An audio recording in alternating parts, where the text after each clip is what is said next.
So this is common in civil service exam.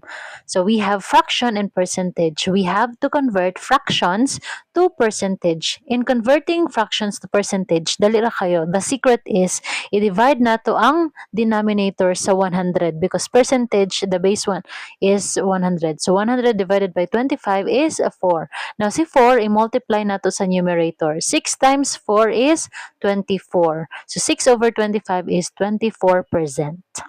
Now, the second one is 4 over 10. So 100 divided by 10, that is 10 times 4, so that is 40. Now, 4 over 10 is 40%. How about 12 over 50? So 100 divided by 50 is 2. 2 times 12 is 24. So 12 over 50 is 24%. Now, please try 13 over 30. Now, comment that one on the comment section. Bye.